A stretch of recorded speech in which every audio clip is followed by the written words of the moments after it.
Hello વિદ્યાર્થી મિત્રો, એજ્યુકટેકનો ચેનલમાં આપનું સ્વાગત છે. આજે આપણે શીખીશું ધોરણ 5 વિષય પર્યાવરણ એટલે કે આસપાસ પાઠ 19 બીજ કહે છે ખેડૂતની વાર્તા. વિડીયોનો આ પહેલો ભાગ છે. બીજા ભાગનો વિડીયો તમે વિડીયોના ડિસ્ક્રિપ્શનમાં આપેલી લિંક પરથી મેળવી શકશો. વિદ્યાર્થી મિત્રો, અહીં આપણે પાઠની સમજ મેળવીશું તથા તેની અંદર આવતા પ્રશ્નોના જવાબની પણ સમજ મેળવીશું. તો ચાલો શીખીએ પાઠ 19 બીજ કહે છે ખેડૂતની વાર્તા.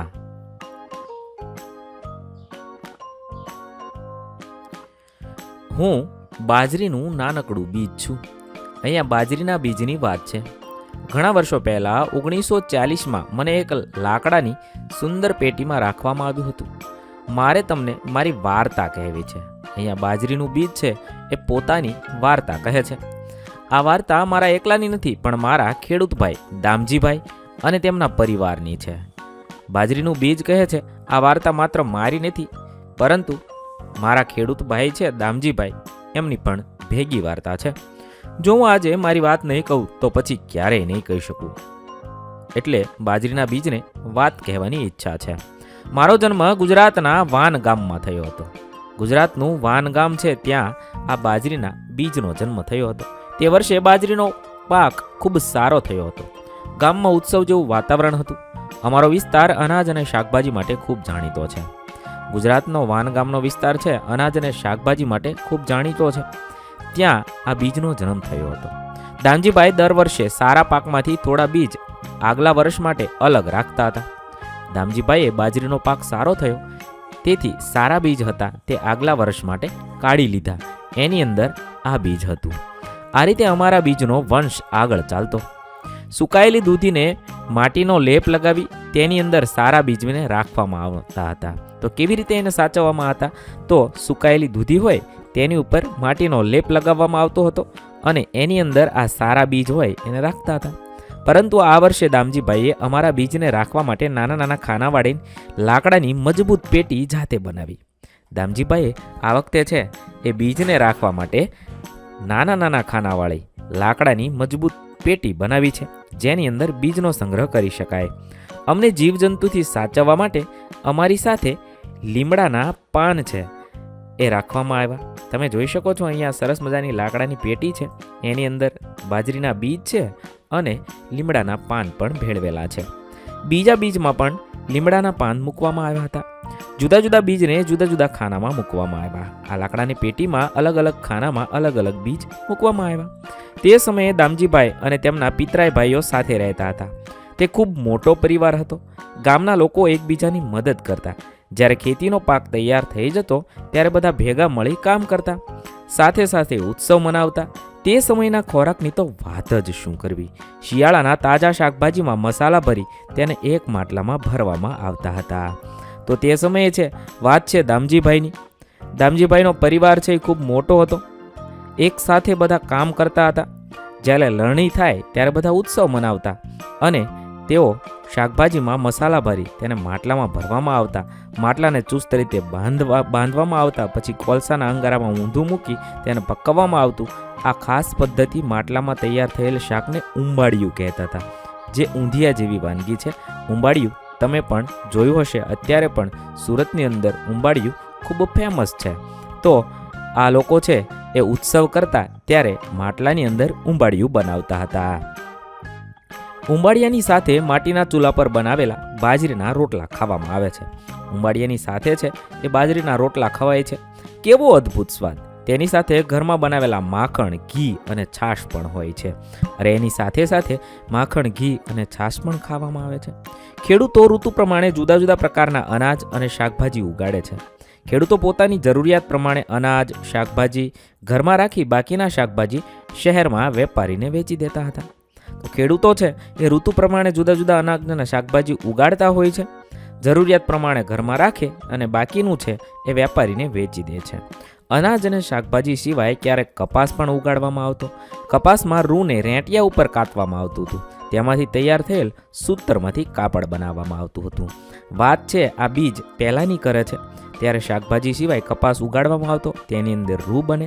રૂ કાતી તેમાંથી સૂતર અને કાપડ બનાવવામાં આવતું હતું. હવે કહેવાનું છે, શું તમારા ઘરમાં રોટલી બને છે? તે કયા અનાજમાંથી બને છે? હું અહીંયા એક નમૂનારૂપ જવાબ લખું છું, તમારે તમારા ઘરની વાત લખવાની છે. હા, મારા ઘરમાં રોટલી બને છે. રોટલી ઘઉંમાંથી બને છે. 2. તમે બાજરી કે જુવારના રોટલા ખાધા છે? તમને કેવા લાગ્યા? હા, મેં બાજરી અને જુવાર બંનેના રોટલા ખાધા છે. મને તે ખૂબ જ સ્વાદિષ્ટ લાગ્યા હતા. તમે જો ખાધા હોય તો હા લખવાની છે, ના ખાધા હોય તો ના લખવાની છે. 3. ઊંધિયા જેવું શાક તમારે ત્યાં બનાવવામાં આવે છે? તેમાં કયા કયા શાકભાજીનો ઉપયોગ થાય છે? હા, અમારે ત્યાં ઊંધિયા જેવું શાક બનાવવામાં આવે છે. તે મોટાભાગે શિયાળામાં ઉત્તરાયણના દિવસે બનાવવામાં આવે છે. તેમાં બટાટા, રીંગણ, ટમેટા, ગાજર, રવૈયા, ઘેલુર મરચાં એટલે કે કેપ્સિકમ, લીલા ધાણા એટલે કે કોથમીર, આદુ, શક્કરિયા, રતાળુ, સુરતી પાપડી વગેરે શાકભાજીનો ઉપયોગ થાય છે. શોધી કાઢો અને લખો. 1. તમારા ઘરમાં અનાજ અને કઠોળનું જીવજંતુઓથી રક્ષણ કરવા શું કરવામાં આવે છે? મારા ઘરમાં અનાજ અને કઠોળનું જીવજંતુઓથી રક્ષણ કરવા તેને દિવેલમાં મોવામાં આવે છે અને તેમાં લીમડાના પાંદડા કે પારાની બનાવેલી ગોળી મૂકવામાં આવે છે. 2. જુદી જુદી ઋતુઓમાં ખેતીને સંબંધિત કયા કયા તહેવાર ઉજવવામાં આવે છે? તેમાંથી કોઈ પણ એક તહેવાર વિશે જાણકારી ભેગી કરીને લખવાની છે. જેમ કે તહેવારનું નામ, તે કઈ ઋતુમાં ઉજવવામાં આવે છે, તે કયા કયા રાજ્યમાં ઉજવાય છે, કઈ ખાસ પ્રકારની વાનગીઓ બનાવાય છે, તે તહેવારને કેવી રીતે ઉજવવામાં આવે છે, આ બધા સાથે મળીને કે પોતપોતાના ઘરમાં, આવી બધી જાણકારી ભેગી કરવાની છે અને તમારે લખવાનું છે. ભારતમાં ખેતી કે પાક સાથે જોડાયેલા ઘણા તહેવારો મનાવવામાં આવે છે. દાખલા તરીકે અષાઢી બીજ, લોહરી એટલે કે લાહણી, હોળી, વૈશાખી, ઓણમ, દિવાળી વગેરે. અષાઢી બીજની વાત કરીએ તો તહેવારનું નામ છે અષાઢી બીજ. કઈ ઋતુમાં ઉજવવામાં આવે છે? ચોમાસાના અષાઢ મહિનામાં ઉજવવામાં આવે છે. કયા કયા રાજ્યમાં ઉજવાય છે? તો ગુજરાત રાજ્યની અંદર ઉજવવામાં આવે છે. કઈ ખાસ પ્રકારની વાનગી બનાવાય છે? તો કંસાર બનાવાય છે. 5. તહેવાર કેવી રીતે ઉજવવામાં આવે છે? તો ખેડૂતો નવા વર્ષમાં ખેતીની શરૂઆત કરે છે. બળદોના શિંગડાને રંગવામાં આવે છે. બળદોને શણગારી ખેતરમાં લઈ જઈને ખેતી માટે ચાસ પાડી પાક વાવવાની શરૂઆત થાય છે. સારા વરસાદ માટે ભગવાનને પ્રાર્થના કરવામાં આવે છે. આવી રીતે છે અષાઢી બીજની ઉજવણી કરવામાં આવે છે. 6. બધા સાથે મળીને કે પોતપોતાના ઘરમાં આ તહેવાર દરેક ખેડૂતો પોતાના ખેતરમાં ઘરના સભ્યોની સાથે ઉજવે છે. બીજું છે લોહરી એટલે કે લાહણી. તહેવારનું નામ છે લોહરી અથવા લાહણી.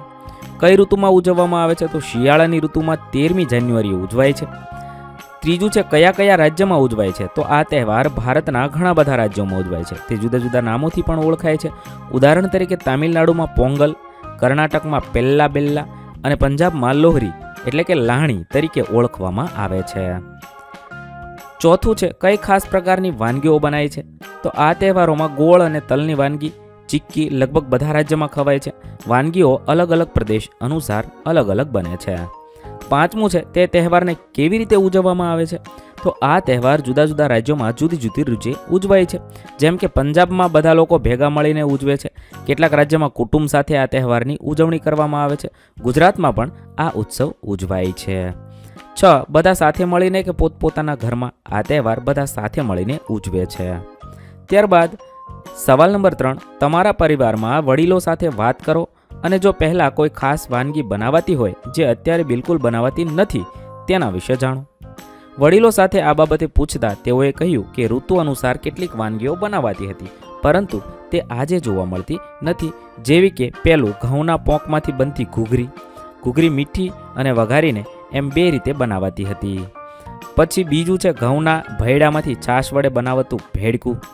ત્રીજું કેરંડાની એટલે કે એક પ્રકારનો નાના કાંટાનો છોડ છે, કૂપળોનું શાક. ચોથું છે તલ અને વાટેલા ચોખાના લાડુ. 5. ડોળીનું શાક.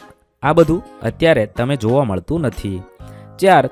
તમારા વિસ્તારમાં ઉગાડવામાં આવતા અનાજ, કઠોળ અને શાકભાજીની યાદી તૈયાર કરો. આમાંથી કોઈ એવી વસ્તુ ઉગાડવામાં આવે છે જે આજુબાજુના વિસ્તારમાં ખૂબ જ જાણીતી હોય. તો લખી શકાય ઘણા પ્રકારના અનાજ, કઠોળ અને શાકભાજી મારા વિસ્તારમાં ઉગાડવામાં આવે છે. જેમ કે અનાજની અંદર ઘઉં, બાજરી, જુવાર, મકાઈ છે. કઠોળમાં મગ, તુવેર, ચણા, ચોળા, મઠ, વાલ અને વટાણા છે. શાકભાજીમાં બટાટા, રીંગણ, દૂધી, કોબીજ, ફુલાવર, ટમેટા, ભીંડા, કારેલા છે. ખૂબ જાણીતી વસ્તુ છે કેસર કેરી, સ્ટ્રોબેરી, હાફૂસ કેરી. આમાંથી છે કેસર કેરી છે એ ભારતભરમાં પ્રખ્યાત છે. આવી રીતે તમે લખી શકો છો. ત્યારબાદ આગળ જોઈએ 5. શું આ બીજને તમે ઓળખો છો? અહીંયા તમે જોઈ શકો છો જુદા જુદા બીજ છે. પહેલું છે મકાઈના બીજ છે, પછી છે રાઈના બીજ, પછી છે ઘઉંના બીજ અને પછી છે બાજરીના બીજ. તમે ઓળખતા હોય તો તમારે હા લખવાની છે અને બીજના નામ લખવાના છે. હવે આગળ જોઈએ સમય બદલાયો. વર્ષો ગયા, ગામમાં ઘણા બદલાવ આવતા ગયા. અમુક જગ્યાએ નહેર દ્વારા પાણી આવતું ગયું. ખૂબ દૂર નદી ઉપર બંધ બાંધીને પાણી નહેર દ્વારા દૂર દૂર સુધી પહોંચાડવામાં આવતું હતું. પછી વીજળી પણ આવી. સ્વિચ પાડો એટલે અજવાળું જ અજવાળું. હવે ખેડૂતો ઘઉં અને કપાસ જેવા પાક લેવા લાગ્યા, કારણ કે બજારમાં તેનો ભાવ સારો મળતો હતો. અહીંયા છે વાત બાજરીના બીજની આગળ વધે છે. તે એમ કહે છે કે હવે તો લોકો ઘઉં અને કપાસના પાક લેવા માંડ્યા, કારણ કે પાણી પણ બધે આવવા માંડ્યું અને લાઇટ પણ આવી ગઈ છે. જુવાર અને શાકભાજી વાવવાનું બંધ કરી દીધું છે. જુવાર અને શાકભાજી છે એ લોકો ઓછી વાવે છે. હવે તો ખેડૂતો બીજ પણ બજારમાંથી ખરીદીને લાવે છે. પહેલાં છે ઘરે જ બીજ રાખવામાં આવતા હતા આવતા વર્ષે વાવવા માટે, પરંતુ હવે બીજ પણ બજારમાંથી ખરીદીને લાવે છે. લોકો કહે છે આ નવું બીજ છે. ઉત્પાદન એટલે કે પ્રોડક્શન સારું થાય એટલે જૂના બીજ રાખવાની કોઈ જરૂર નથી. એમ કે છે આ નવા બીજમાં ઉત્પાદન સારું મળે છે, એટલા માટે છે એ હવે જૂના બીજ રાખવાની કોઈ જરૂર નથી. હવે ગામના લોકો સાથે મળીને રાંધીને કોઈ ખાસ દિવસો પર સાથે જમતા હતા. હવે એમ કે છે પહેલાંની જેમ આવી રીતે દર વખતે લાણી વખતે બધા ભેગા મળતા એવી રીતે મળતા નથી. હવે કોઈ જ એવો દિવસ હોય જ્યારે મળે છે, જ્યારે તેઓ સાથે જમતા, તેઓ જૂના દિવસો યાદ કરતા. તે સમયે ખેતરના તાજા શાકભાજી અને અનાજમાંથી બનતો ખોરાક કેવો સ્વાદિષ્ટ હતો. એ એમ કહે છે જ્યારે કોઈક જ સમયે લોકો મળે છે ત્યારે લોકો છે એ જૂના દિવસોને યાદ કરે છે. જ્યારે બીજ જ બદલાઈ ગયા તો ખોરાકનો સ્વાદ કેવી રીતે રહે છે? એમ કહે છે પહેલાં સ્વાદ કેવો હતો, શાકભાજી કેવા હતા, અનાજ કેવું હતું, સ્વાદિષ્ટ લાગતું હતું, પરંતુ અત્યારે બીજ જ બદલાઈ ગયા છે તો સ્વાદ પણ બદલાઈ જવાનો. દામજીભાઈ હવે વૃદ્ધ થઈ ગયા છે. જે બીજની વાત જે દામજીભાઈની કરે છે, આ બાજરીનું બીજ, તે દામજીભાઈ છે એ હવે વૃદ્ધ થઈ ગયા છે. એમનો પુત્ર હસમુખ ખેતર અને પરિવારનું ધ્યાન રાખે છે. હવે દામજીભાઈની જગ્યાએ હસમુખ છે એ ખેતરનું ધ્યાન રાખે છે. હસમુખ ખેતી દ્વારા ખૂબ જ પૈસા કમાય છે. તેને જૂનું ઘર ફરી નવું બનાવડાવ્યું. તેણે ખેતી માટે નવા યંત્ર મશીન્સ ખરીદ્યા. કૂવામાંથી પાણી કાઢવા માટે મોટર પંપ લગાવ્યો. શહેરમાં આવવા જવા માટે મોટરસાઇકલ ખરીદી. ખેતર ખેડવા માટે ટ્રેક્ટર પણ વસાવ્યું. બળદોને જે કામ કરતા ઘણા દિવસ લાગતા તે કામ ટ્રેક્ટર એક જ દિવસમાં કરી શકે છે. તો દામજીભાઈ વૃદ્ધ થઈ ગયા એટલે હસમુખે છે એ હવે ખેતીની વાત સંભાળી છે. ખેતી હવે હસમુખભાઈએ સંભાળી લીધી છે. તે પૈસા પણ ખૂબ કમાય છે. તેણે જૂનું ઘર હતું એને નવું કરી નાખ્યું. નવા યંત્ર લીધા, મોટર પંપ લીધી, મોટરસાઇકલ લીધી, ટ્રેક્ટર લીધું. ટ્રેક્ટર છે એ બળદનું કામ ખૂબ જ ઝડપી કરી નાખે છે. હસમુખ કહે છે અમે ખેતી સમજી વિચારીને કરીએ છીએ. અમે ખેતરમાં એ જ ઉગાડીએ છીએ જેના ભાવ બજારમાં સારા મળતા હોય. હસમુખ છે એ સમજી વિચારીને ખેતી કરનાર છે. જેના ભાવ સારા મળે તે જ છે એ ખેતરમાં વાવે છે. ખેતીમાં થતા નફા એટલે કે પ્રોફિટથી અમારું જીવન ધોરણ સુધરે છે અને ધીમે ધીમે અમે પ્રોગ્રેસ કરીએ છીએ એટલે કે પ્રગતિ કરીએ છીએ અને આગળ વધીએ છીએ. લાકડાની પેટીમાં ભૂલાઈને પડેલા મને અને બીજા બીજને શંકા હતી, શું આ પ્રગતિ છે? અમે તો વિચારતા જ રહી ગયા, આ કેવી પ્રગતિ? અમને અને બળદોને સાવ નકામા કરી દીધા. હવે ખેતરમાં ટ્રેક્ટર આવી ગયું છે એટલે અમારી કોઈ જરૂર જ નથી. આ લાકડાની પેટીની અંદર જે બીજ રહ્યા છે એ એમ કહે છે આ કેવી પ્રગતિ? હવે બીજની પણ એમને જરૂર નથી. દર વર્ષે નવા બીજ લાવે છે, બહાર બજારમાંથી લાવે છે. બળદને કાઢી નાખ્યા, તેની જગ્યાએ ટ્રેક્ટર આવી ગયું એટલે અમારી કાંઈ જરૂર જ નથી. તો એમ કહે છે આ પ્રગતિ કેવી કહેવાય એમ. સાથે ખેતરમાં કામ કરતા લોકો પણ બેરોજગાર થઈ ગયા. તેઓ કયું કામ કરીને પૈસા કમાશે? તેઓ શેના પર જીવશે? બીજ છે એ આવો વિચાર કરે છે કે હવે ટ્રેક્ટરને કારણે ઝડપી ખેતી થઈ ગઈ છે. થોડાક માણસોની જરૂર પડતી નથી. ખૂબ જ ઓછા લોકોના કારણથી જ બધું કામ થઈ જાય છે. તો હવે કામ કરીને બીજા લોકો પૈસા કેવી રીતે કમાશે? કેવી રીતે જીવન જીવશે? આવી બીજ છે એ ચિંતા કરે છે. હવે ચર્ચા કરીને લખવાનું છે. એક, બાજરીના બીજે દામજીભાઈ અને હસમુખભાઈની ખેતી કરવાની પદ્ધતિમાં તફાવત જોયો, જેમ કે સિંચાઈ, ખેતર ખેડવું વગેરે. આ તફાવત કયા હતા? દામજીભાઈની ખેતી કરવાની પદ્ધતિ તો પહેલું છે દામજીભાઈ પરંપરાગત ખેત પદ્ધતિથી ખેતી કરતા હતા. તેઓ ખેતરની ખેડ હળ અને બળદની મદદથી કરતા હતા. જ્યારે તેઓ સાચવીને રાખેલા બીજ ખેતરમાં વાવતા હતા, આથી પાક ઉત્પાદન પ્રમાણમાં ઓછું થતું હતું. તેઓ કુદરતી ખાતરનો ઉપયોગ કરતા હતા. સારી ગુણવત્તાના બીજમાંથી ઉગેલા પાકને જીવજંતુથી નુકસાન થતું નહીં. તેઓ ઋતુ અનુસાર અનાજ અને શાકભાજી વાવતા હતા. તેઓ સિંચાઈ માટે કૂવામાંથી પાણી કોષ દ્વારા ખેંચીને મેળવતા હતા. હસમુખની ખેતી કરવાની પદ્ધતિ જોઈએ તો હસમુખ આધુનિક પદ્ધતિથી ખેતી કરે છે. તે ખેતરની ખેડ ટ્રેક્ટરથી કરે છે, જેથી દાણા દિવસોમાં થતું કામ એક દિવસમાં થઈ જાય છે. ઘણા દિવસોમાં જે કામ થતું હતું તે જલ્દી થાય છે. તે બજારમાંથી હાઇબ્રિડ બીજ ખરીદીને ખેતરમાં વાવે છે, આથી પાક ઉત્પાદન પ્રમાણમાં વધુ થાય છે. તે મોંઘા કૃત્રિમ ખાતરનો ઉપયોગ કરે છે. આવી રીતે છે એ હસમુખ છે એ અલગ પદ્ધતિથી ખેતી કરે છે. હાઇબ્રિડ બીજથી ઉગેલા પાકને જીવજંતુઓ સરળતાથી નુકસાન કરતા હોવાથી તે દવાનો છંટકાવ કરવો પડે છે. જેના ભાવ બજારમાં સારા મળતા હોય તેને જ ખેતરમાં ઉગાડે છે, જેમ કે ઘઉં, કપાસ વગેરે. એટલે જે વસ્તુનો ભાવ હોય એની જ ખેતી કરે છે. આવી રીતે છે એ હસમુખની ખેતી કરવાની પદ્ધતિ અલગ છે. તે સિંચાઈ માટે કૂવામાંથી પાણી મોટર પંપ દ્વારા ખેંચે છે અથવા નહેર દ્વારા મેળવે છે. સવાલ નંબર 2, હસમુખ કહેતો ખેતરમાંથી થયેલા નફાથી અમે પ્રગતિ કરી શકીએ. પ્રગતિથી તમે શું સમજ્યા? આપણી કમાણીમાં વૃદ્ધિ થાય, ભૌતિક સુખ સગવડો સારી રીતે પ્રાપ્ત કરી શકીએ અને આપણા જીવન ધોરણમાં ઉત્તરોત્તર સુધારો કરી શકીએ, તેને પ્રગતિ કહેવાય. હસમુખ ખેતી દ્વારા ખૂબ જ પૈસા કમાય છે. જૂનું ઘર નવું બનાવે છે. ખેતી માટે નવા યંત્રો, ટ્રેક્ટર, મોટર પંપ લાવે અને ઓછી મહેનતે સારી ખેતી કરે છે.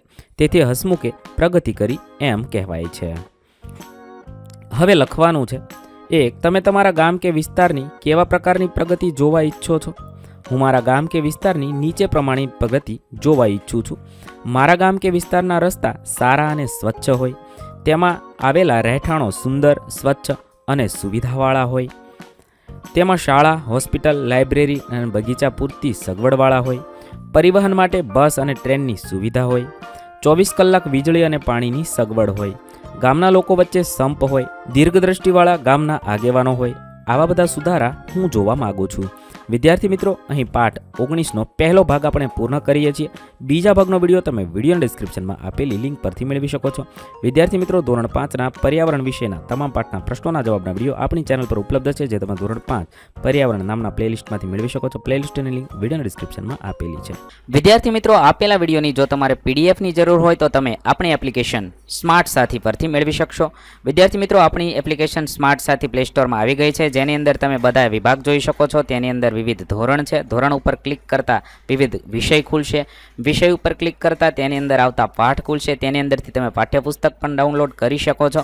તેની અંદર આપેલા પાઠમાં ક્લિક કરતા તમે પાઠની પીડીએફ, સ્વાધ્યાયની પીડીએફ, સ્વાધ્યાયન પોથીની પીડીએફ, પાઠના વિવિધ વિડીયોઝ, સ્વાધ્યાયના વિડીયોઝ, સ્વાધ્યાયન પોથીના વિડીયોઝ બધું જોઈ શકો છો અને ડાઉનલોડ પણ માત્ર એક ક્લિકમાં કરી શકો છો. વિદ્યાર્થી મિત્રો, આપણી એપને સપોર્ટ કરજો, ડાઉનલોડ કરજો.